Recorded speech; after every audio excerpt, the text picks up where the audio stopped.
So hello everyone, welcome to our webinar today, all about English grammar.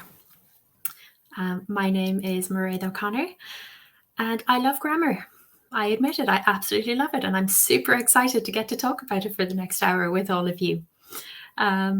So I've been teaching for a long time now, for nearly 20 years, and I've taught all over the place. Yeah, loads of countries, loads of different nationalities, students of all ages. It's a really, really wonderful profession, and you have a lot of fun and a lot of hard work ahead of you. Okay, I just know you're going to really, really enjoy it. All right, so I am currently in Ireland. I'm back home again after my travels, and it is absolutely freezing here, guys. You would not believe how cold it is. I think it's like -3 degrees at the moment. So if you'd like to pop in chat box where you're all watching from, I'd be really interested to know. All right. In the meantime, though, let's get started. All right. So I know when I started teaching, the word grammar freaked me out a little. Okay, it was something that really, really scared me. So hopefully we're going to take some of the mystery out of it for you all watching today. And I can convince you that it's really not that scary at all. Italy, South Africa, and Oman, South Africa. Oh gosh, I guess you're not all as cold as I am right now. So thanks so much for tuning in. Okay, so let's begin then by defining what grammar is. Okay, so basically, grammar is the way that language is organized. Okay, it's a big topic. There's a lot encompassed in the word grammar. So I think as you're starting to learn about grammar, don't expect to ever know everything. Okay, I find this really comforting when I started. The fact that there is nobody on earth who knows everything about grammar. There's just so much of it. Okay, so all we're aiming for is, a decent mastery of the basics. Okay, never feel like you need to know everything. Okay, that's not realistic. I don't think it's even possible. Grammar is a massive and complex topic. But again, another word of wisdom that might reassure you along the way is that you only need to stay one step ahead of your students. Okay, so you don't need to know all of the basics before you can start teaching. Okay, you just need to know some things about some of the basics, and you will learn it as you prepare to teach it. Okay, I know that's certainly the way I learned my grammar. Okay, I learned it through researching, through lesson planning, through teaching, and then the next time I do it differently, I do it better. Okay, and over time, okay, you start to build up a really, really strong knowledge of the basics of grammar. Okay, so please don't freak yourselves out thinking you need to know everything before you start. You don't. Okay, we all start somewhere, and it's just all about over time building up that knowledge. And as I said, the best way to learn it is to teach it. Okay, as terrifying as that may seem. When you're teaching grammar, and indeed when you're learning grammar, you'll come across this expression, target language. Okay. Now, in the world of grammar teaching, we call the grammar point we are going to teach the target language. Okay, you're going to see this phrase a lot throughout the course with us here at the TEFL Academy and through your career in general. Okay, so if we're going to teach the future simple, for example, then our target language is the future simple. Okay, so yeah, the target language is basically the language that you are aiming to teach in any given lesson. Okay, the grammar point you're aiming to teach. Okay, so target language is an important term. However, the three most important words when learning and teaching grammar are the following, okay? Meaning, form, phonology, okay? You will hear about these three words so much when you're doing the course with us, okay? And when you start lesson planning. Okay, so remember, meaning, form, phonology, often abbreviated to MFP. Okay, they tend to go together, MFP.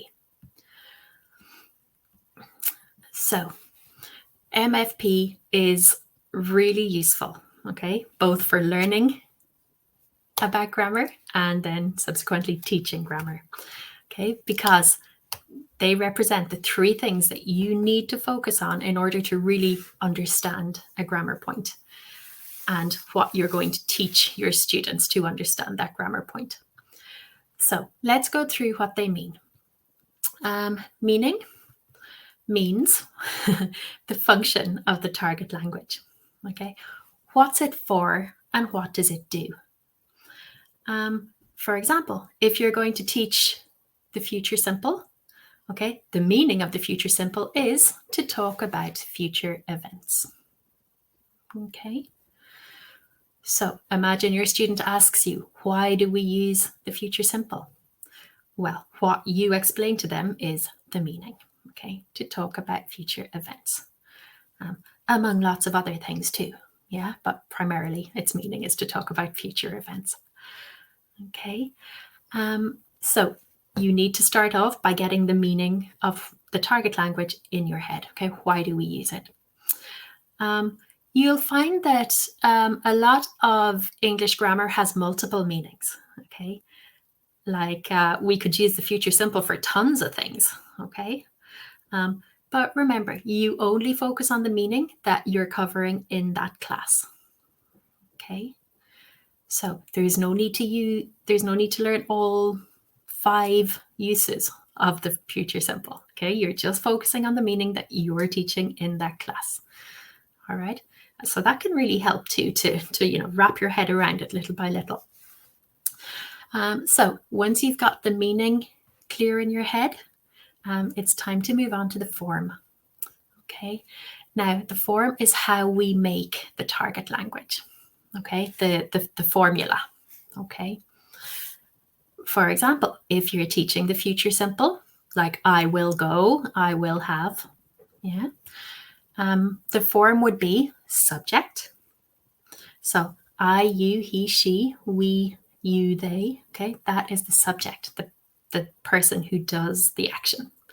So we need subject plus will plus infinitive. Now, the infinitive is just the word for the basic form of the verb. For example, go, do, have, see. Okay, it's like the basic form of the verb. So to make our future simple, I will go, it is subject plus will plus infinitive. Okay. Now, I know that when we start teaching, terminology can be tricky, okay? There are so many terms for so many things, okay? But again, that's something you will pick up little by little as you teach all of these different pieces of target language. And there'll also be an introduction to all of this on the TEFL Academy course. I'm sure some of you have already braved the grammar module, so hopefully you will be familiar with these terms. If you're not familiar with them, again, don't worry. Bit by bit, we pick them up as we go. However, it's really important that you can accurately define form for whatever target language you are teaching. Okay. Later on, I'm going to give you some recommendations for websites and books that you can use to help with this. Okay. So yeah, that'll come later on. Okay. So hopefully then we understand the meaning of our target language. We understand the form. And the third thing we've got to do is focus on phonology. Okay, phonology is just another word for pronunciation. Okay, so we're trying to understand all of the various pronunciation factors that come attached to the target language we're teaching. Basically, what it sounds like. For example, if you are teaching the future simple, like I will go, we could say lots of things about that. You'd say, I'll go. Okay, I will go. You know, we would typically tend to stress or to emphasize the verb there, the infinitive verb, like I'll go tomorrow. Okay, I'll see him next week. Okay. Another thing that's super important regarding phonology is contractions. Okay. A lot of students can have a problem with the pronunciation of I'll. Yeah, it just tends to be difficult for people of certain nationalities. So when you're teaching a tense, make sure that you always do loads of practice of the contractions. So I'll go, you'll go, he'll go, etc. Okay. So for pronunciation, we do lots of analysis ourselves to find out, where is the stress? What is the pronunciation? What are the contractions? And then when we're teaching the target language, we'll have to do loads of modeling and repeating. Okay. Modeling is when the teacher says it correctly, and then repeating or drilling when we make the students say it after us, maybe 3, 4, or 5 times. Okay. Or as many times as necessary. All right. So remember then, MFP. Okay. They are the 3 things you need to research and you need to understand before you then go on to teach your students the MFP. Okay. If you can focus on these 3 aspects of whatever you're teaching, okay, you will be as prepared as you need to be. Okay. I know sometimes people can be a little bit afraid of form or a little bit afraid of phonology. Okay. But, don't skip it. Okay. Just get in there and figure it out. All right. Because if we neglect any element of meaning, form, or phonology, we won't have a full idea of the target language and we won't be able to transmit that full idea to our students. All right. So there we go. As soon as you know what your target language is going to be, just get researching and nail down that meaning, form, and phonology. Okay. When you're going to teach grammar, everyone, remember, you always want to try to elicit. Now, if you're already a ways into the course, you'll certainly be familiar with this term. In case you haven't heard of the word eliciting, let's just explain it briefly. Eliciting is a key concept in teaching grammar, and vocabulary, but today's session is about grammar. Basically, when we elicit, we try to get the students to tell you before you tell them. Okay. We don't want to go in lecture style and just tell them the meaning and form and phonology. Okay. We want to, lead them down a guided path and try to get them to tell us before we tell them. Okay. For example, if you're teaching the future simple, I will go. I'm not going to go and say to them, so everybody, today we're learning the future simple. It is I will go. Okay, no, we're not going to do that. We might do something like, oh, I have exciting plans for tomorrow. Okay, or I'm really excited about tomorrow because tomorrow I to a party. Yeah. So what do you think, everyone? How could we complete this sentence? I to the party. Okay, so that would be an example of eliciting, and you'd be surprised how much your students will already know. Yeah, they might say I am go, they might say I be go. Some of them might even get it correct and say, I will go. Really, it doesn't matter if their suggestions are right or wrong. Okay, we just want them to try. We want to give them the chance to tell us before we tell them. Eliciting is so important because it keeps students engaged in the learning process. Okay, we don't want to just talk at them. We want to keep them active, keep them guessing, keep them contributing. Okay. All right.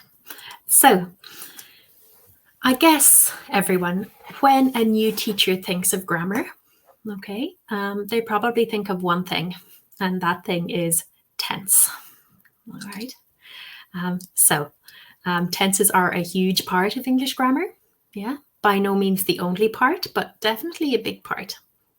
Okay, so we're going to talk a little bit now about tenses and then how to approach teaching tenses.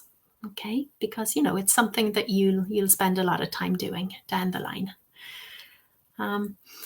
So everyone, in English grammar, there are 12 basic tenses. Okay, can you imagine that? Who would ever think there were so many? But it's true. There are 12 tenses. Okay, there are 4 tenses related to the present, 4 tenses related to the past, and 4 tenses related to the future. Okay, so when you are teaching tenses, okay, you've got to be really specific with your terminology. Because if you say to your students, this is the present tense, okay, that doesn't help. Remember, there are 4 present tenses, okay? You could be talking about any one of them. Okay, so saying things like present tense, past tense, future tense is not at all helpful. Okay, so you've got to get into the habit of being super specific. I'll tell you the names of some of the tenses. Again, don't let it freak you out. Don't worry if you haven't heard of them. Okay, you will learn them along the way. But when it comes to the present tenses, we have the present simple, we have the present continuous, we have the present perfect, and we have the present perfect continuous. Okay, so 4 tenses. We've got to be super specific about which one we're talking about. The same goes for the past, the same goes for the future. And when you're doing your assignments, when you're doing your grammar assignments on the course, again, you'll need to be very specific, okay, about the terminology you use. If we see something like present tense, okay, we will not be super thrilled about that. Okay, we would like to see, okay, is it present simple? Is it present continuous? Is it present perfect? Or is it present perfect continuous? Okay, I know it's tricky.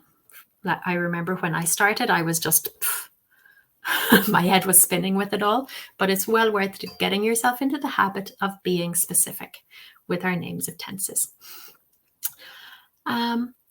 Adding to the general sense of head spinning, bewilderment can be the fact that sometimes tenses have slightly different names.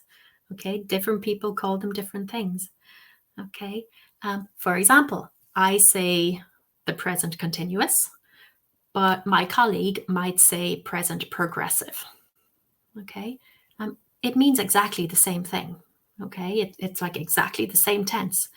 But, just be aware that sometimes some things have different names. It's not that one name is right and the other name is wrong. Okay, they're both right. It just depends on which one you use. And it doesn't matter which one you use, as long as you're consistent with it. Okay.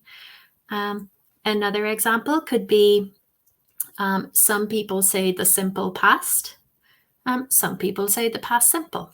Okay. It's exactly the same thing, just the order of words is slightly different.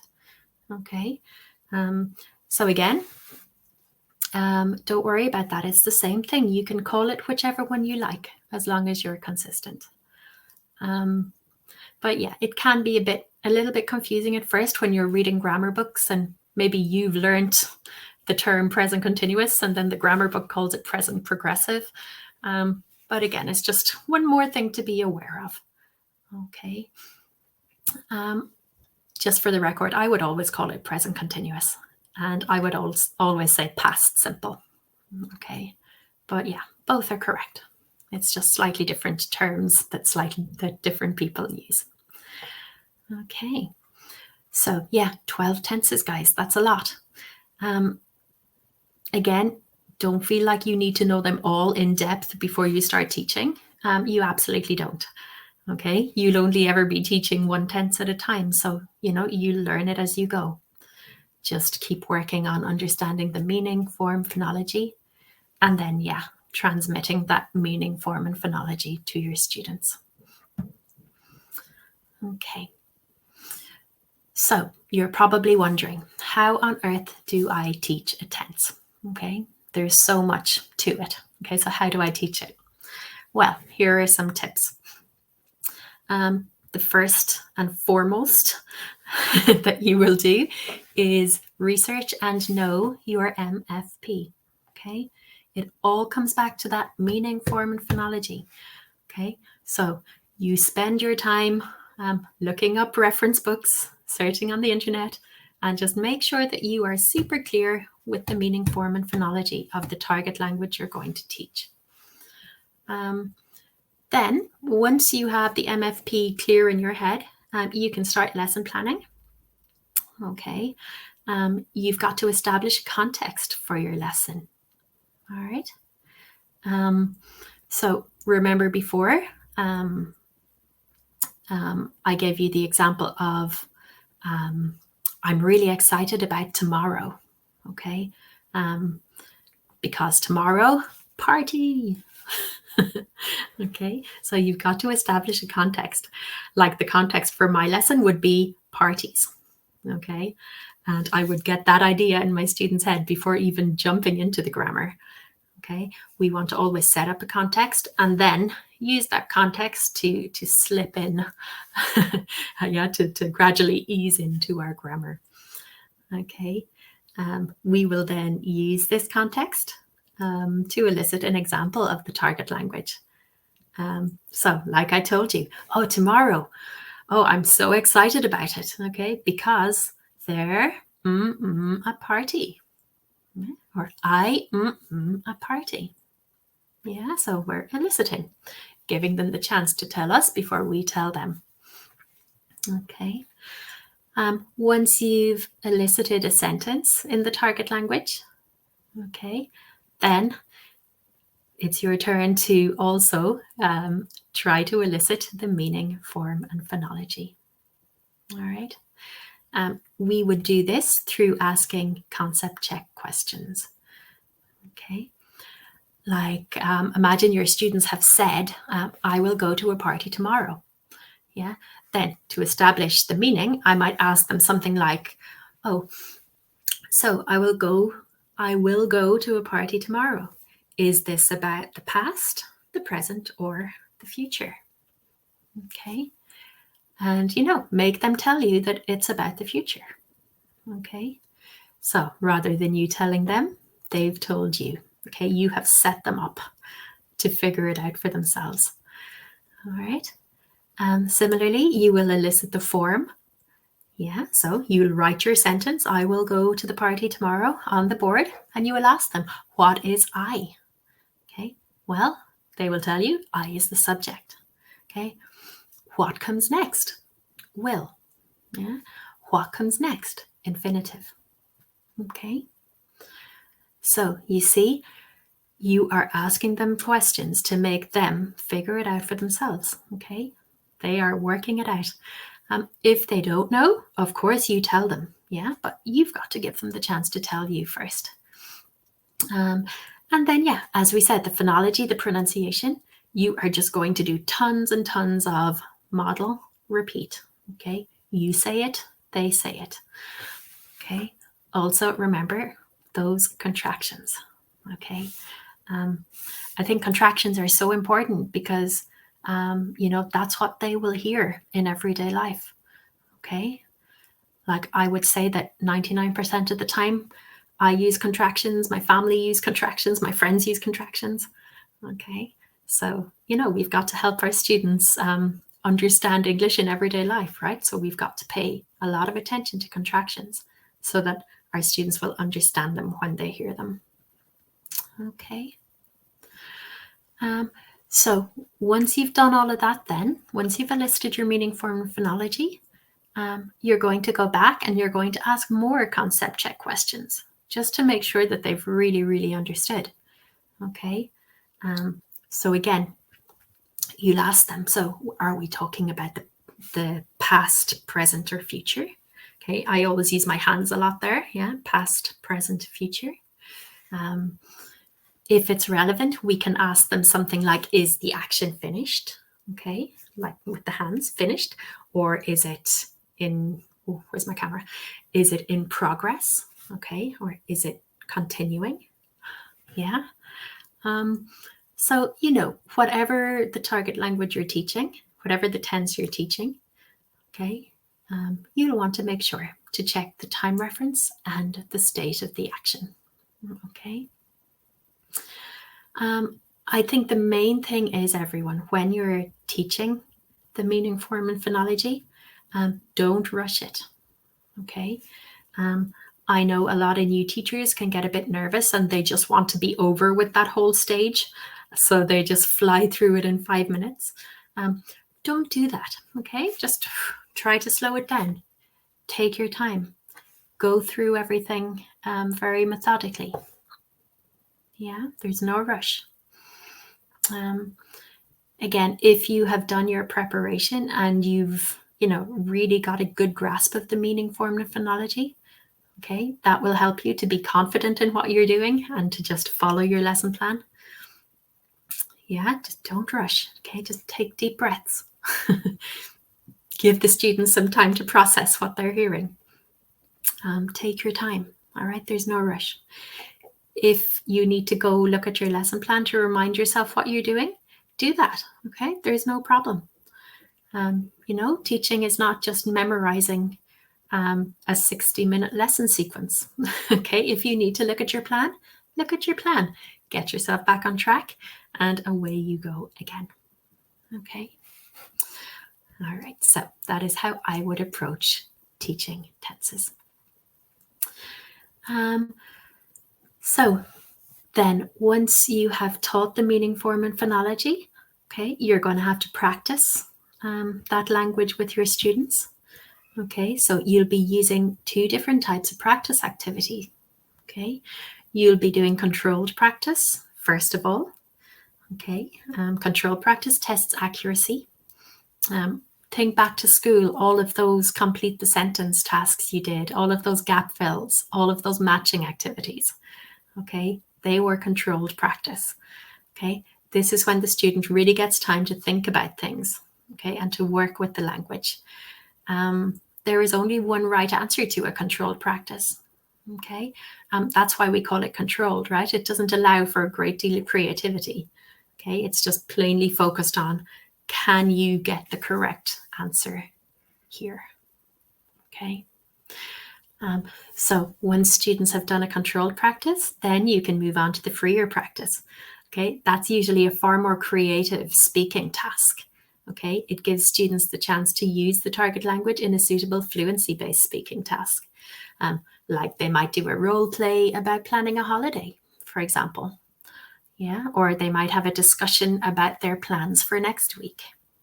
Okay, so it's really important that first you give them a controlled practice, okay, to let them just have some processing time.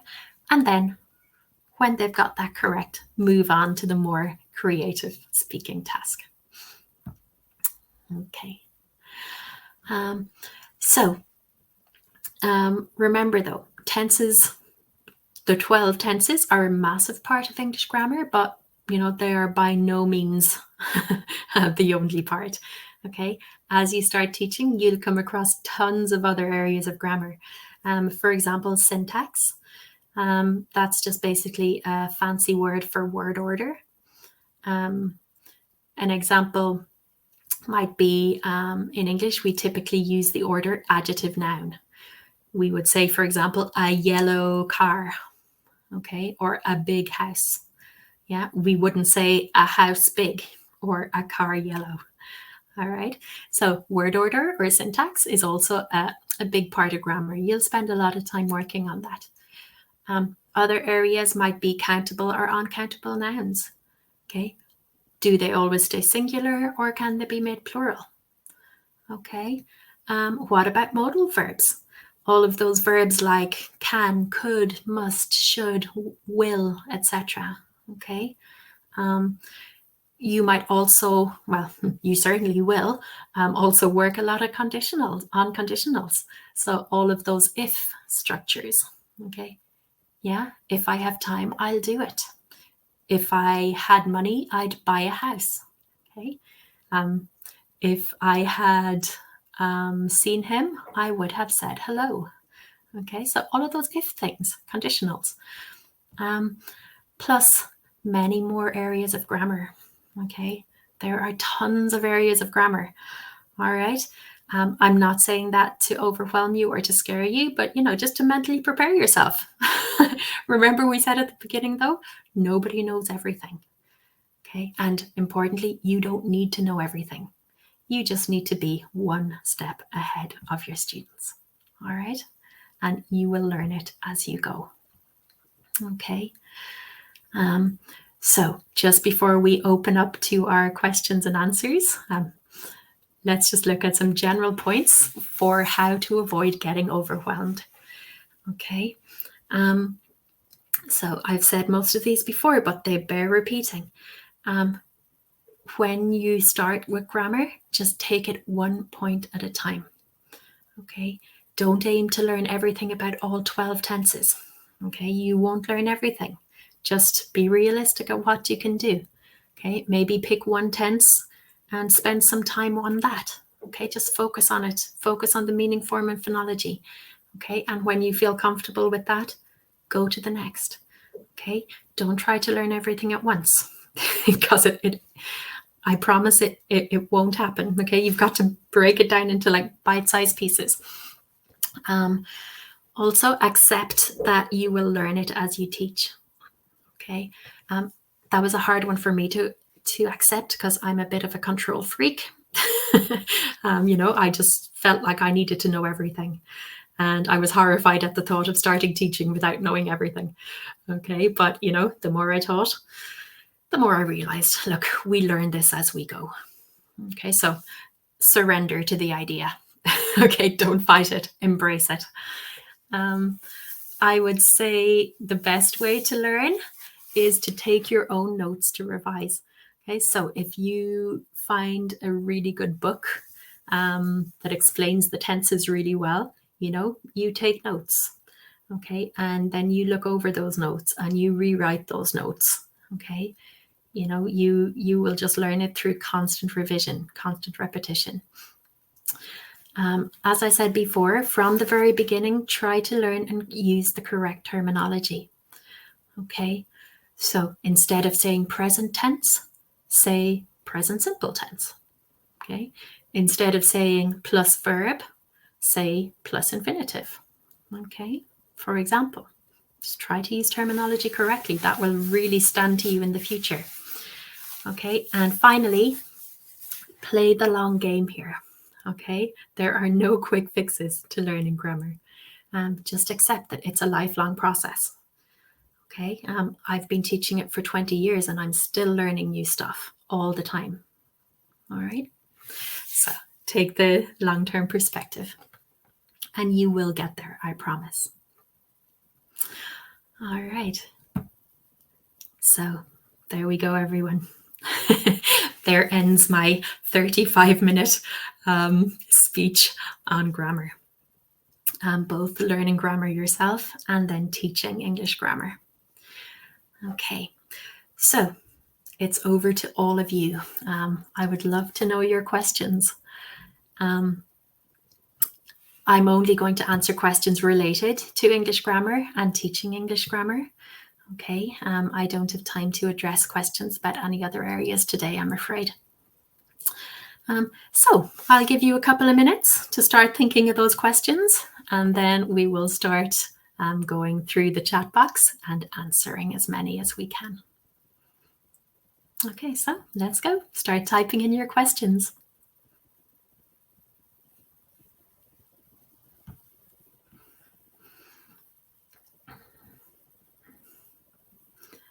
So in the meantime, wow, we have people from everywhere.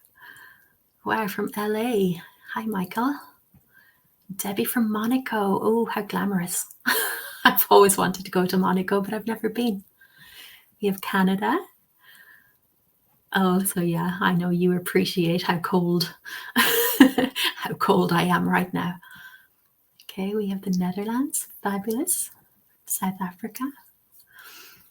All right.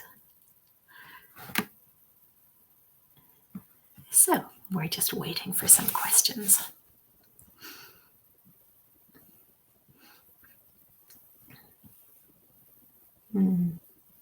We have Linda in South Africa. Hey, Linda. I'm sure you have lots of questions.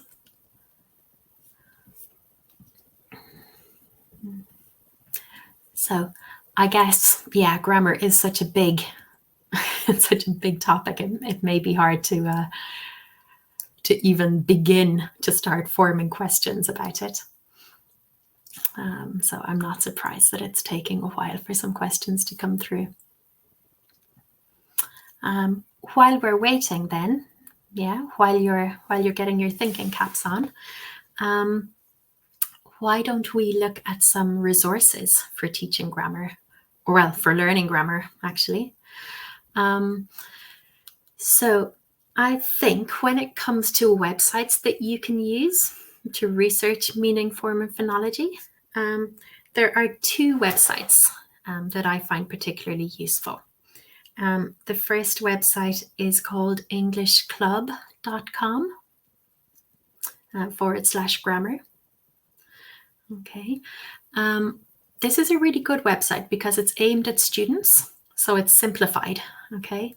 I find using grammar material aimed at students is much more accessible than grammar aimed at teachers, okay, because it really simplifies it. So yeah, englishclub.com /grammar is a really good one. And another one I like a lot is usingenglish.com. Okay. Lots of examples. They go through loads of different grammar points. Another one I really like a lot is called grammarbook.com. All right.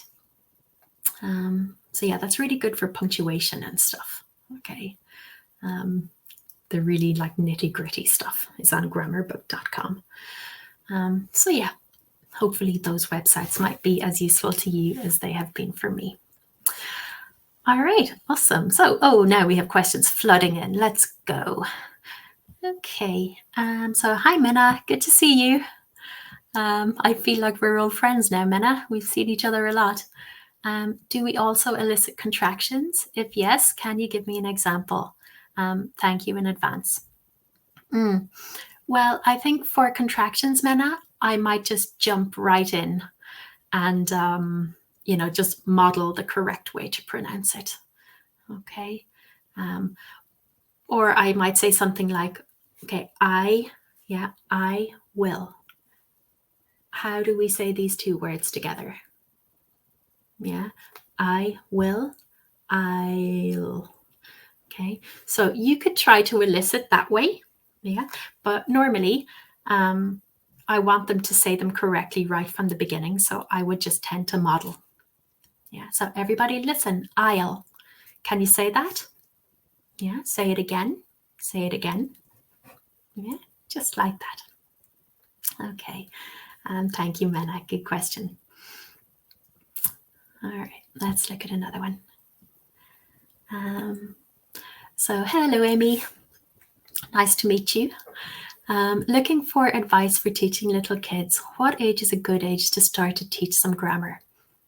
Great question, Amy. So I guess with little kids, we don't want to scare them by jumping in with things like, present simple, infinitive, subject. Okay. Little kids won't understand any of that. So with the little kids, all we're doing is we're playing games, we're singing songs, maybe we're learning little poems. Okay. so that we're just giving them loads of exposure, yeah, to different elements of grammar, but we're not labeling it as grammar, okay? Because little kids won't understand that, okay? So, you'll still be doing all your things, like you'll be teaching them I get up early, I brush my teeth, I go to school, I eat my dinner. You can still do all of that. We're just not labeling it as grammar, okay? Or, we're teaching them about word order, like the yellow car, okay? The yellow car is in front of the White House, okay? The girl is wearing a blue dress, okay? So, we're teaching them all the stuff, but they don't know that they're learning grammar, okay? They're just singing songs or telling stories or, repeating after the teacher, okay? I guess then once students get a bit older, like maybe once they get to like 12, 13, high school age, then you probably start labeling like this is the present simple. Yeah, this is the subject, etc. All right. Thank you, Amy. Nice question. Okay, let's go to our next. So, hello, Kaju. Hello, I have a student who asked me about the preterite. Ooh, the preterite. I said I would find out. Are there any such other terms as this? Ooh, the preterite. Ooh, okay, this is ringing a very vague bell, Kaju. I think the preterite here would be like the past simple. Okay, it's like another name for the past simple tense. Okay, the preterite. It tends to, I think in Spanish, I know they have a tense called the preterite. Yeah, but gosh, interesting question, Kaju. I think I need to refresh my own knowledge on the preterite. So yeah, let me think about it and I'll come back to it, okay? See, what did we say? Nobody ever knows everything. Okay, thank you, Kaju. I'll come back to you on that one. Judy, very good class. Oh, thank you, Judy. Can you give me an actual example of how to teach one of the tenses using MFP, please? So we kind of did this, Judy, with our example of I will go. Okay. So let's run through that again really quickly. So the first thing we want to do is get our students to say a sentence. Yeah, in the future simple. Okay. Then we will elicit meaning, then we will elicit form, and then we will work on phonology. Okay. So I might say, oh, tomorrow, I'm so excited. Yeah, because tomorrow, party, woo, party time. It's my birthday. Yeah, I'm super excited. So tomorrow, yeah, I, a party. Okay, how could we complete that sentence? Tomorrow, I, a party. So hopefully then our students say, I will go to a party, I will have a party. Yeah, hopefully. If they don't, we can say, okay, listen, tomorrow I will go to a party. Yeah, okay. So we've elicited our sentence. The next thing we want to do is elicit the meaning. So I might say something like, so tomorrow I will go to a party. Are we talking about the past, the present, or the future? Okay. And hopefully our students will say future. Yeah. So we can say, yes, the future simple talks about something in the future. Okay. So there we go. We've elicited meaning. Now form. Okay, everyone, look at this sentence. I will go. Okay. How do we make the future simple? What is I? Yeah. The students will tell us subject. Yeah. Okay. What comes after I? Will. Yes, very good. Will. What comes after will? Go. And what is go? It's a verb. What type of verb? Yeah, it's an infinitive. So, we're eliciting this. If they don't know, we tell them. So we could say then that the form of the future simple is subject plus will plus infinitive. Okay. Okay, now let's think about pronunciation.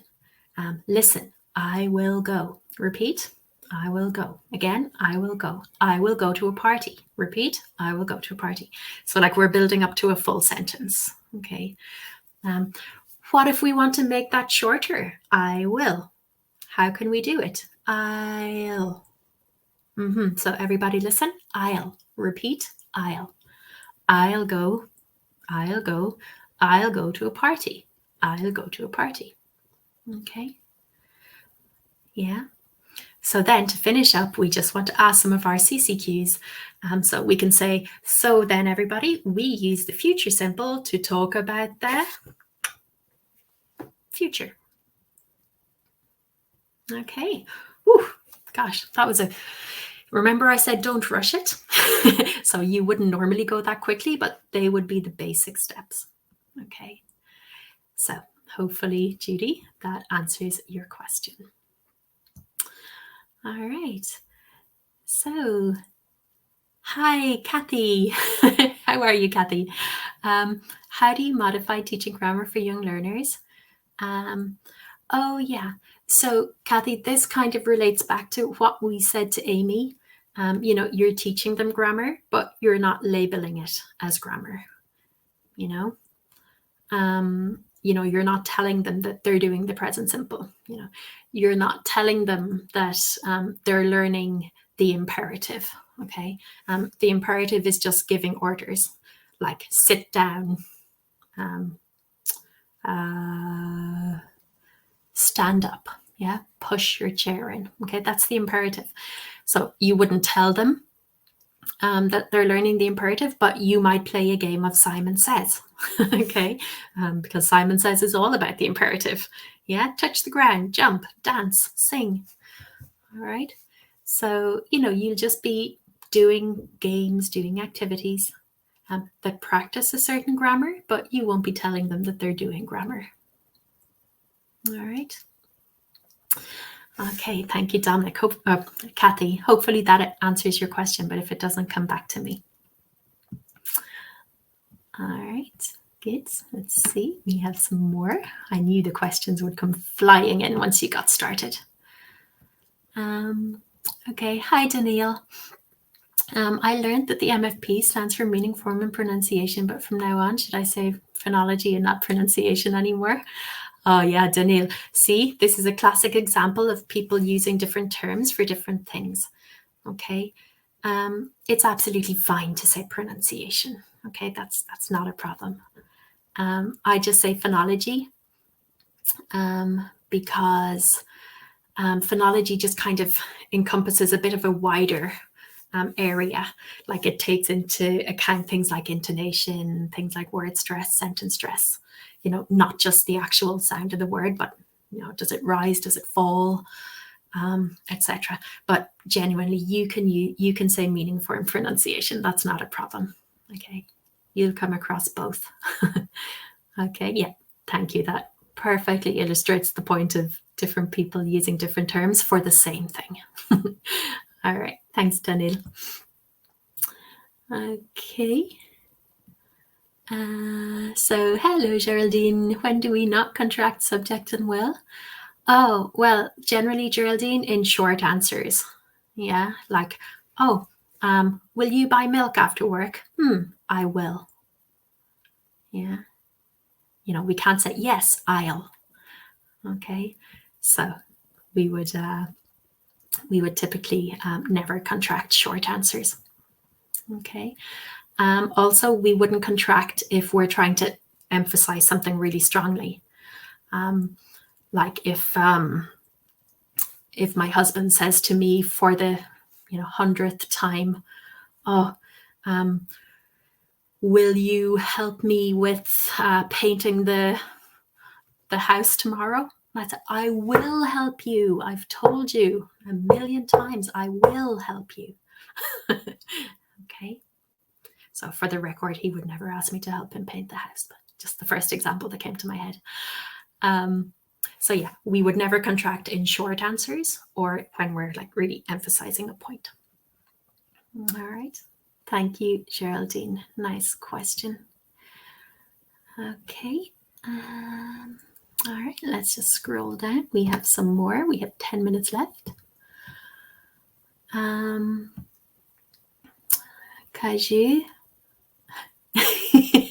Yeah, Kaju, I'm still turning it over in the back of my mind, trying to dig out preterite. Gosh, I may just have to Google it in the end, because now I'm curious too.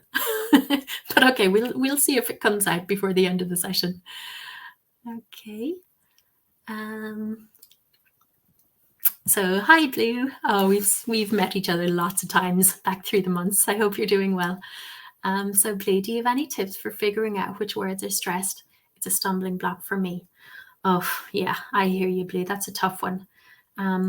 So we will be having a pronunciation session next month, I believe, at the end of January. So we'll be covering that then. Okay. But for the moment, I'll just tell you that we would tend to stress content words. Okay. Content words are like main verbs, nouns, adjectives, etc. Okay, so all of the small things like the subjects or the prepositions, etc., we would tend to just lose them in the run of speech. Okay, but we tend to stress the important words, like I'll feed the dog before I go to work. Like da da da da da da da da da da. You know, we're stressing the verbs, we're stressing the nouns. I'll feed the dog before I go to work. Yeah. So focus on the content words, and then come to our pronunciation webinar in a couple of weeks, and we'll talk about that a lot more. All right. So thank you, Blue. All right. Okay. So hi, Kieran. Hello from Bournemouth. Very cold. Oh yeah, I bet. So is past simple I did? Yes, it is, Kieran. Absolutely. So when we say simple, we normally mean like just one word. Okay, like it's not a long, complicated tense. It's just to the point.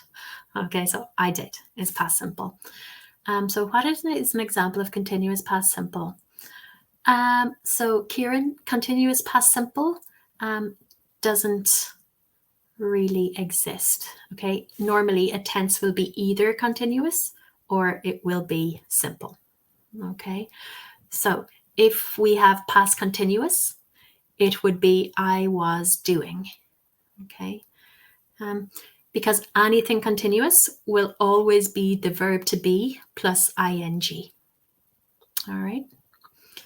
So past continuous would be past of the verb to be, I was, plus ing, I was doing. All right. So yeah, I was doing, we could call it the past continuous or the past progressive. Okay. Or continuous past or progressive past. All right. So yeah, we wouldn't have continuous and simple together. Okay, because they're two different things. Okay, so hopefully that clears it up for you. Okay, thank you for your question, Kieran. I hope you managed to keep warm. All right. And Judy, oh, that's excellent. I'm glad to help. I know it can be tricky to imagine these things in action, so I'm glad it's a bit clearer. Okay, Dominic, Kathy, sorry, -9. Oh, holy moly. Okay, we're only -3, so practically tropical. Oh gosh, it's just so cold. I can't handle it. Okay, let's take a look. Okay, Daniel, you're welcome. Blue, you're very welcome. Mena, let's have a look. In control practice, can I use matching activity for any age, or is it more appropriate for young kids? Oh, Mena, I'd use it with any age, honestly. I don't think it's just a kid thing. You know, adults and teenagers will get just as excited at having little pieces of paper to move around, or to be like drawing lines, etc. So yeah, this isn't age dependent. You can use it with whatever, or not whatever, jeepers, whoever you want. Okay, thank you, Mena. Okay, GD, preterite in Spanish is the same as past simple. Yeah, see, this is what I have in my head. I have past simple in my mind for preterite. but yeah, not with any degree of confidence. But Judy, you've boosted my confidence that my initial instinct was correct. Thank you, Judy. Okay, good. Kieran, good to know there's a bit more clarity in that. That's excellent. So hi, Cornell Sia. What kind of control practice would you recommend? Well, honestly, I know it's a bit old-fashioned, but I am always a fan of a good old gap fill. Okay, when you give students just a complete sentence and you take away the tense. Okay, and the students have got to decide, yeah, what's the correct form of the verb to go there. I mean, I know they're super old-fashioned, and I know that students find them a bit dull. But I use them a lot. Okay, I don't think there's any better task for control practice. Things you can do to make them more interesting. You can make up sentences using the students' names, yeah, and the students' hobbies. For example, if you're doing maybe, let's see, if you're doing the past simple, yeah, I might then just make up a sentence like, oh, Kathy blank that it blank -9 in Ontario. Okay, so Kathy blank that it blank -9 in Ontario. Okay, so then our answer would be, of course, Kathy said that it was -9 in Ontario. So, you can prepare some really fun ones using your students' names, your students' interests, etc. Okay. Now there are different control practices, yeah, and like all of them are equally good, but I'm a big fan of the gap fill. Okay, thank you, Cornelsia. All right. Okay, Judy. Oh, yeah. Thanks for helping me out with preterite. Okay. Kaiju, the same student, tends to ask questions that seem to be associated with higher level grammar. Oh yeah, I struggle when I try to formulate feedback. Do you have any tips? Oh, Kaiju, I totally feel your pain here. I find too that students always, they overestimate their own level of English by about 2 to 3 levels. Okay, I understand why. Low level students, they're just desperate to be a higher level. So they think that by skipping all of the basic stuff, and going straight to the high level, that will make them a higher level. But of course it won't, okay? Because we all know that they need that foundation. So I would say, I would just try to stall them, Kaju. I would say something like, oh, that's a really great question, but just for the moment, let's focus on today's work, which is the present continuous. Okay.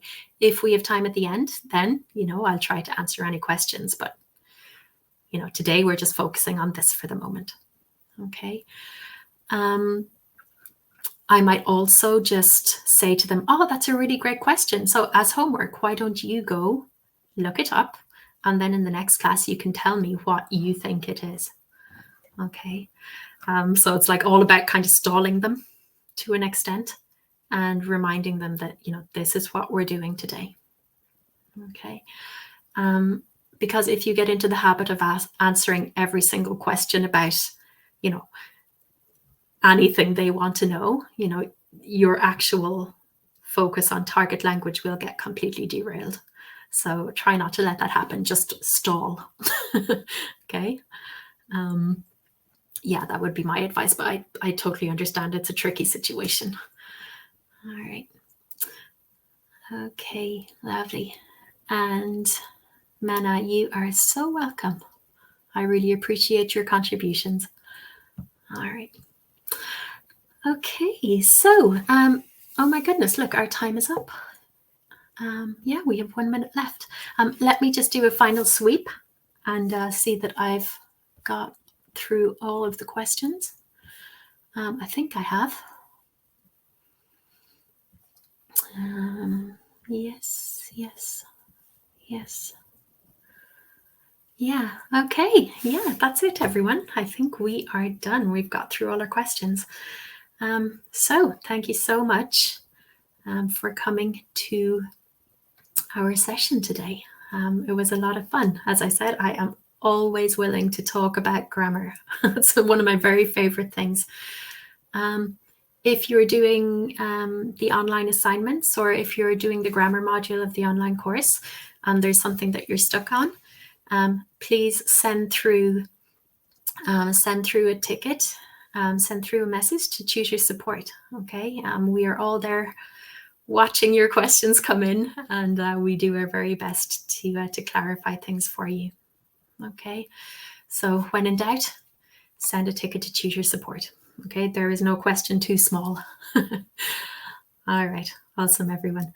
So that's it. We are done. I'm going to give you the QR code for our end of webinar survey. So it would be amazing if you could click through to that and answer some questions, because we're always trying to improve.